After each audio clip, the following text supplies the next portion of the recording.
Hi guys, BTC Extreme here. Matagal na akong naghahanap ng kambal na coconut seedling. Pero ang hirap makakita. And dito sa likod namin may papakita ko sa inyo. We have this coconut tree for siguro more than 10 years. Ito papakita ko sa inyo. And ito yun guys. Ito yung aming kambal na coconut. Ayan, so ayan o.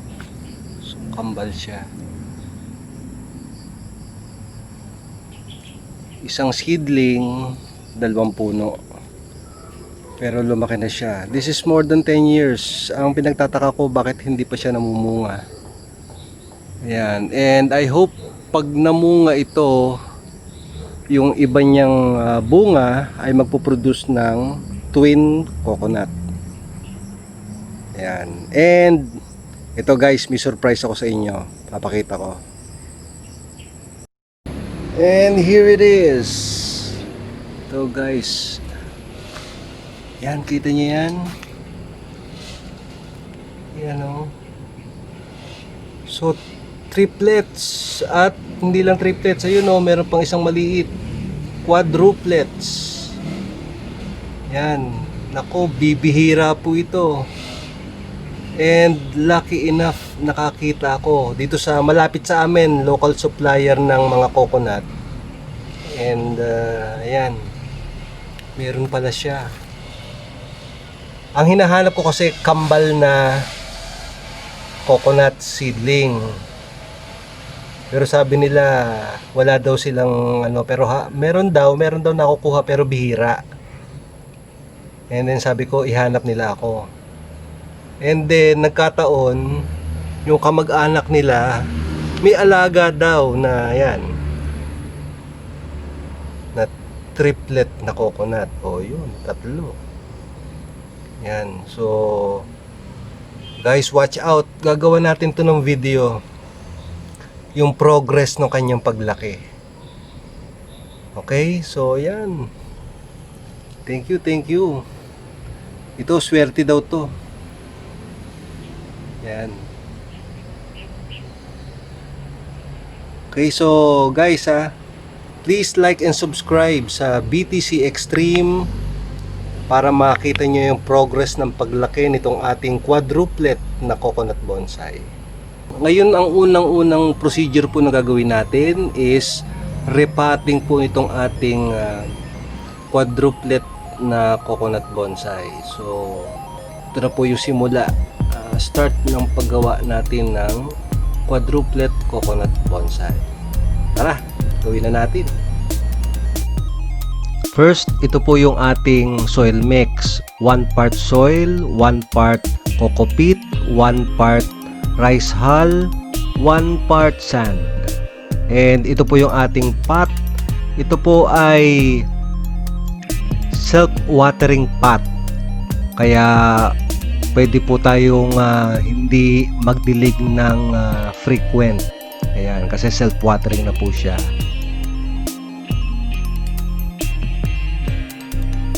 At dito po natin ilalagay yung original soil ng ating coconut seedling. Ayan, kasi nakuha ko po yan po yung original na pinaglalagyan. So sa isang paint bucket. And yung pong lupa ay sticky clay. Ayan, and dapat po kasi well-drained soil ang gagamitin. Yun po, importante yun para sa root development ng ating coconut bonsai.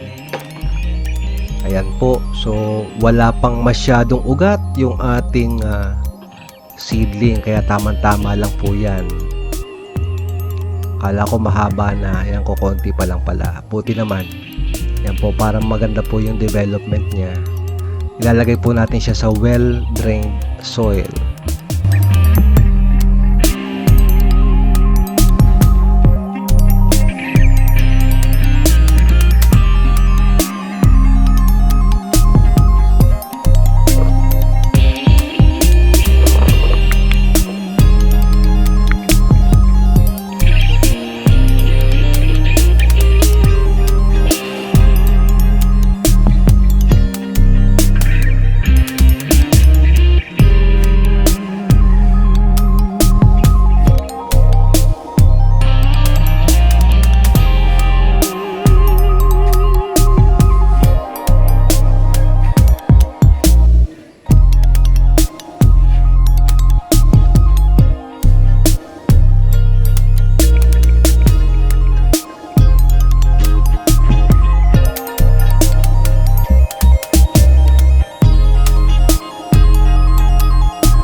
dito, tinanggal ko muna yung remaining coconut fibers. Kinaskas ko ng kutsilyo. At itong ginagawa ko ngayon, nilagyan ko siya ng plastic bag para doon ko ilagay sa ibabaw yung coco peat. Kung inyong itatanong bakit coco peat ang ginagamit ko, madami kasing advantages. Una, galing siya sa coconut, diba? So parang minimimik natin yung nasa loob pa lang siya ng shell, yung hindi pa natatanggal yung balat pala noong coconut. Kaya coco peat yung ginagamit ko. Pangalawa, maganda yung pagtubo ng ugat niya kasi loose na yung kanyang spaces. Unlike kung soil, kung sand naman, masyadong mabigat. So, ang tendency ng ugat niya baka mahirapan pang humaba agad. Kaya coco peat yung ginagamit ko. Pangatlo, water retention. Maganda ang water retention ng coco peat. Kaya yan, pure coco peat ang ginagamit ko doon sa palibot ng ating magiging coconut bonsai. Question, papaano wala namang nutrition na makukuha sa coco peat? Papaano yun? Di hindi maganda ang pagtubo ng ugat. Well, ang sagot po dyan, yung pong ugat natin, hahaba pa rin po yan. Hahanap siya ng nutrient. Ang nutrient po ay nasa ibaba, yung ating soil mix. Kaya dediretso po siya doon sa pinaka-ibaba. At yung pong nutrition, ang susuporta po dyan ay yung kanyang coconut shell. Meron pa po siyang nutrition doon sa loob. Kaya ang tendency po nung ating roots ay humaba papunta doon sa ibaba. At didiligin na natin para yung ating pinaka-seedling ay matanggal yung dumi. At nga pala, ang ginagamit ko dito ay rainwater. Hindi ko siya ginagamitan muna ng ordinary tap water. Kasi madaming advantages pagka rainwater. Una, natural, 'di ba? Ang mga coconut ay nadidilig ng ulan. Kaya yan, rainwater yung ginagamit natin. Kung wala kayong rainwater, pwede naman yung tap water. Pero the best talaga ang rainwater. Kung nagustuhan ninyo ang video, please hit the like button.